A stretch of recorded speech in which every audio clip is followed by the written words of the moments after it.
Instastory-an polisi telah menangkap 8 pelaku kasus pembunuhan Vina dan Eki di Cirebon yang terjadi 2016 lalu. Polda Jawa Barat akhirnya merilis daftar pencarian orang melalui media sosial. Dalam rilisnya, kepolisian mencari 3 orang pelaku yang masih buron terkait pembunuhan Vina dan Eki di Cirebon 2016 yang lalu. Yang pertama bernama Peggy alias Perong, saat ini berusia 30 tahun. Ia terakhir tinggal di Desa Banjarwangun, Kecamatan Mundu, Kabupaten Cirebon. Ia memiliki ciri-ciri khusus dengan tinggi 160 cm, badan kecil, rambut keriting, dan juga kulit hitam. Kedua bernama Andi, usia saat ini 31 tahun. Ia terakhir tinggal di Desa Banjarwangun, Kecamatan Mundu, Kabupaten Cirebon dengan ciri-ciri tinggi 165 cm, badan kecil, rambut lurus, kulit hitam. Yang ketiga bernama Dani, saat ini berusia 28 tahun, terakhir juga tinggal di Desa Banjarwangun, Kecamatan Mundu, Kabupaten Cirebon. Ciri-ciri tinggi 170 cm, badan sedang, rambut keriting, kulit sawo mata. Kisah tragis sejoli muda itu menginspirasi sutradara Anggi Umbara untuk membuat film yang menceritakan di balik kisah tragis kematian Vina yang kini ramai dan juga menyita perhatian publik. Sampai-sampai kasus yang sudah terkubur selama 8 tahun diusut kembali. Lantas kemana aparat selama ini? Sudah sejauh mana proses pencarian 3 orang DPO dan proses penyidikan atas motif pembunuhan terhadap Vina dan Eki? Di Reskrimum Polda Jawa Barat, Kombes Pol Surawan menjawab pertanyaan saya dalam wawancara di program iNews Sore hari Kamis kemarin. Selamat malam, Komandan. Selamat malam, Pak Surawan. Selamat malam, Mbak. Ya, Pak Surawan, selanjutnya ini perkembangan DPO 3 pelaku pembunuhan Vina sejauh ini sudah seperti apa ya, Pak?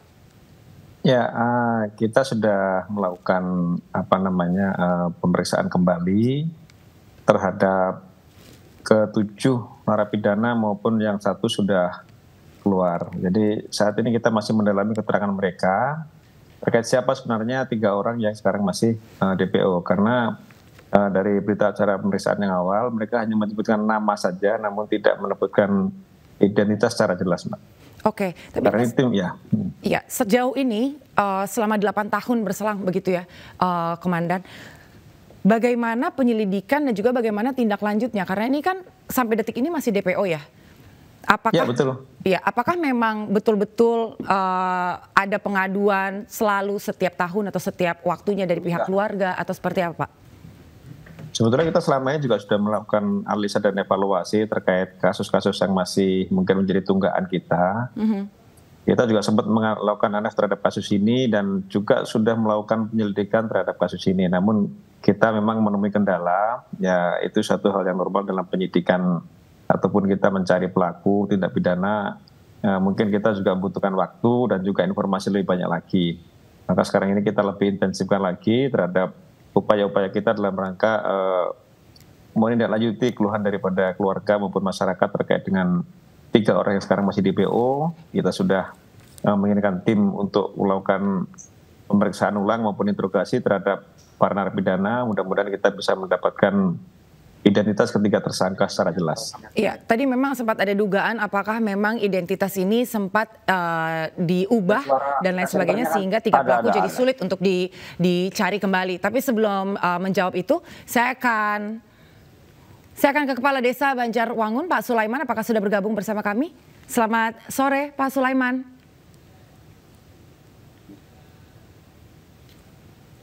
Selamat malam, sore, Pak. Sore, iya. Halo, sore. Baik, Pak Sulaiman, bahwa informasi 3 DPO ini memang berasal dari desa Bapak. Apakah ada informasi terkait dari 3 orang ini, Bapak? Ya, sementara ini belum ada informasi. Kalau itu termasuk 3 warga Banjarwangun juga belum termasuk 3 orang Banjarwangunan. Ya. Oke, berarti sampai detik ini belum ada informasi apapun. Dan bahwa bahwa 3 orang dari desa Bapak ini memang adalah DPO dari peristiwa 8 tahun yang lalu. Sebelumnya apakah memang sudah ada pengaduan atau informasi yang diterima oleh Bapak beberapa tahun yang lalu? Belum ada. Atau keluarga? Kami menjabat kepala desa itu baru 2,5 tahun berjalan dari tahun 2022. Itu kasusnya itu 8 tahun yang lalu. Oke, baik. Pak Surawan bisa di follow up kembali berarti Pak. Tadi ada informasi atau dugaan begitu ya bahwa identitas atau keberadaan dari 3 DPO ini ada kemungkinan sudah dirubah sehingga nyaru begitu Pak untuk ditangkap. Ada juga dugaan kemungkinan pergi ke luar negeri dan lain sebagainya. Ada tanggapan Pak Surawan? Ya, dugaan-dugaan seperti itu boleh-boleh saja, namun kami dari pihak penyidik tentu akan mendalami setiap informasi yang kami terima, baik itu dari narapidana maupun dari masyarakat. Dan kita juga tentu berharap masyarakat yang memang pernah barangkali mendengar atau mengetahui ataupun melihat ciri-ciri sebagaimana yang sudah disebutkan dalam daftar pencarian orang supaya memberikan informasi kepada kami. Intinya kecil apapun informasi yang kami dapat dari masyarakat maupun pihak keluarga kami akan dalami untuk menelusuri keberadaan para DPO ini, Pak. Apakah ada penyidikan lebih lanjut atau meminta keterangan dari 8 orang yang lain, Bapak? Ya, itu pasti, Pak. Karena mereka yang tahu persis, karena dalam peristiwa ini tidak ada saksi lain kecuali para pelaku, semua itu adalah mereka pelaku dan juga saksi di antara mereka sendiri. Jadi kita tentu akan mendalami ke-7 narapidana maupun 1 ex-napi yang sekarang sudah keluar. Kita lakukan interogasi ulang dan kita melakukan pendalaman keterangan mereka lagi. Kalau dari Pak Sulaiman sendiri, apakah ada tanggapan Bapak bahwa 3 pelaku ini memang belum pernah ditemui sama sekali oleh Pak Sulaiman, tapi semenjak film ini viral, kasus ini dibuka kembali, kemudian apakah keluarga ada yang mendatangi Bapak atau mungkin dari warga sekitar begitu? Ada informasi lain mungkin yang Bapak terima? Mungkin dari informasi dari kepolisian yang datang ke kantor desa, termasuk dengan Kapolres, dengan dari pihak Polsek Mundu dan Babinsa Babinkam, semua bergerak dengan rilisan yang kemarin tiga warga yang diduga itu masih diduga warga desa Banjarwangunan. Oke, baik. Nanti kita juga pasti akan menunggu bagaimana informasi yang lebih lanjut Pak Surawan terkait dengan motif. Apakah sejauh ini sudah ada motif yang diterima oleh pihak kepolisian? Mengapa 11 pelaku ini melakukan pembunuhan secara brutal terhadap Vina dan juga Eki? Sebetulnya kalau dari motif sendiri terhadap para korban itu belum kita temukan, Mbak. Jadi memang mereka sesama geng motor ini sering berkonflik. Nah kebetulan karena 2 orang korban ini melewati, mereka sedang duduk-duduk, kemudian mereka melakukan penyerangan terhadap 2 korban ini, Mbak. Jadi itu spontan malam itu terjadi. Pelemparan pada para korban, kemudian lakukan penganiayaan sampai dengan korban meninggal dunia. Jadi untuk motif sendiri kita belum bisa menemukan khusus aksi mereka terhadap para korban ini. Dan juga 3 DPO ini kan berupa inisial ya Pak ya, sejauh ini kalau informasi yang kami dapatkan. Apakah karena inisial itu yang menyulitkan pihak kepolisian untuk mencari tahu keberadaan mereka? Mbak. Jadi hanya nama panggilan saja yang mereka berikan dalam keterangan, sehingga itu mungkin perlu kita mencari informasi tambahan terkait dengan 3 orang ini siapa, identitasnya siapa, kemudian alamatnya di mana. Kita perlu melakukan penyelidikan lebih jauh lagi. Tapi bukankah 3 orang ini bermain dan juga bergaul dengan 8 orang yang sudah sudah ditangkap oleh kepolisian, Pak? Apa tidak bisa mendapatkan informasi dari 8 orang ini? Ya, betul Mbak. Mereka memang sering bermain dengan mereka, tapi mereka hanya menyebutkan nama saja, tidak menyebutkan secara jelas orang dari mana, kemudian asalnya dari mana, identitas lengkapnya siapa, mereka belum menyebutkan secara jelas itu. Oke, berarti sejauh ini informasi yang didapatkan dari 8 orang memang masih berupa nama panggilan, bukan dengan identitas lengkapnya. Iya. Oke, untuk langkah lanjutannya berarti ke depannya apa Pak? Tentu kita akan melakukan penyidikan lebih intensif lagi. Kita sudah membuat tim maupun mengirimkan anggota kita ke Cirebon untuk mendalami informasi-informasi terkait dengan ketiga orang ini. Nama-nama yang mereka sebutkan juga kami cari beberapa alternatif mana yang sesuai dengan mereka sebutkan.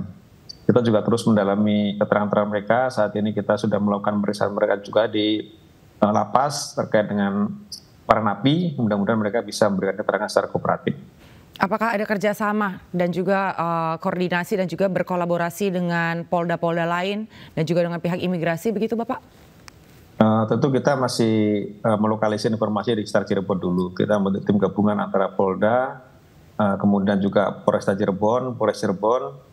Kita membentuk tim gabungan di sana untuk melakukan penyidikan. Ya, kita yakin pelaku juga keberadaan pasti akan kita bisa dapatkan. Oke, mohon maaf nih Pak, bahwa sebelumnya peristiwa ini kan sebetulnya sudah lama terjadi, tapi akhirnya viral ketika film itu mencuat di bioskop. Dan baru pihak kepolisian kembali mengulik lagi gitu. Selama ini kemana Pak? Selama ini kita memang sudah melakukan seperti disampaikan bahwa kita minimnya informasi dari para pelaku ini Mbak. Karena tidak ada saksi lain kecuali para mereka sendiri. Sehingga nama-nama ini sulit untuk kita dapatkan identitasnya secara pasti. Tapi dalam hal itu apakah pihak keluarga selalu menghubungi pihak kepolisian Pak? Selama ini mungkin mereka sudah berkoordinasi dengan Polresta Cirebon untuk bagaimana menanyakan perkembangan kasus ini. Karena dari korban juga kan itu merupakan putra dari anggota kami di sana, sehingga tentu dari orang tua juga sebagai anggota Polri pasti akan menanyakan perkembangan kasus ini ke Polresta Cirebon. Oke. Baik, untuk Pak Sulaiman sendiri, bahwa pada akhirnya informasi ini viral dan 3 DPO ini berasal dari desa Bapak. Apakah ada kerjasama juga dengan warga setempat Bapak untuk mengetahui atau untuk mencari tahu keberadaan 3 DPO ini dan akhirnya akan diserahkan ke pihak kepolisian, atau apa langkah dari Pak Sulaiman sendiri dan juga warga setempat Pak? Ya, di samping kami juga di RT RW diinformasikan ketua RT dan RW.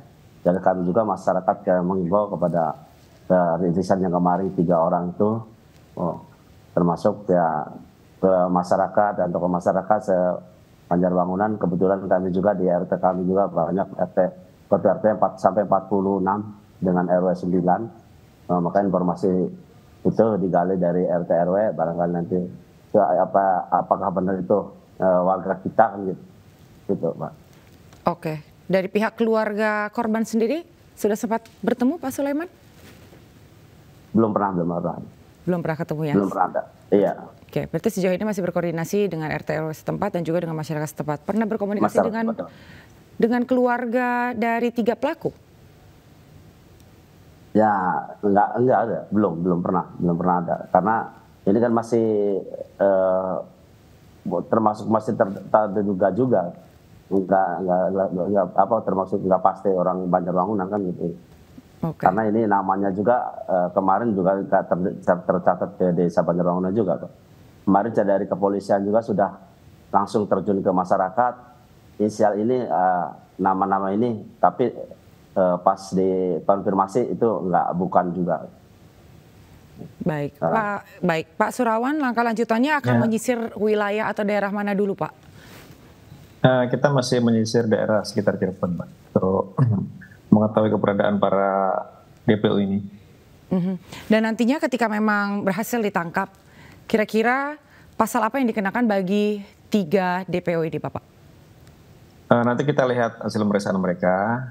Sebelum kita menerapkan pasal, tentu kita melihat peristiwa ini secara utuh dulu.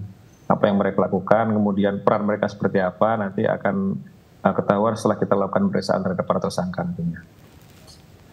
Dan ada juga informasi Bapak terkait dengan sosok ayah dari Eki yang menjadi sorotan. Apakah ada informasi terkait itu Bapak? Karena informasinya bahwa sosok dari ayah Eki itu merupakan sosok dari anggota kepolisian. Apakah sempat ada berkoordinasi dan juga berkomunikasi? Ya. Untuk yang ayah korban Mbak, yang anggota Polri. Jadi selama ini kita baru mendapatkan informasi bahwa yang korban adalah putra anggota Polri. Untuk para tersangka kita belum mendapatkan informasi ke arah sana. Kita harus temukan dulu para DPO ini sehingga nanti kita bisa temukan latar belakangnya nantinya. Oke, baik. Terima kasih Pak Surawan dan juga Pak Sulaiman untuk waktunya. Mudah-mudahan ini bisa cepat ditangani karena bagaimanapun juga pihak keluarga masih menuntut dan masih menunggu keadilan. 8 tahun berlalu tanpa ada titik terang. Kematian Vina jelas jadi pukulan yang menyakitkan bagi keluarga yang ditinggalkan. Namun ironinya adalah kasus ini kembali menjadi perhatian setelah kisahnya naik di layar lebar dan lagi-lagi viral di media sosial. Dengan tuduhan adanya permainan koneksi dan jabatan dalam berubahnya BAP tahap awal tentu jadi sindiran bagi pihak kepolisian yang dalam beberapa tahun terakhir citranya sudah tercoreng. Polisi dan pihak terkait harus berani membuka tabir hitam yang menutup kasus Vina dengan terang benderang. Siapapun backingannya harus berani ditangkap. Jangan sampai muncul kalimat kalau nggak viral nggak akan jalan. Dan ini akan kembali menempel ke tubuh instansi kepolisian. Saya Anggi Pasaribu, sampai bertemu di Insight Story berikutnya.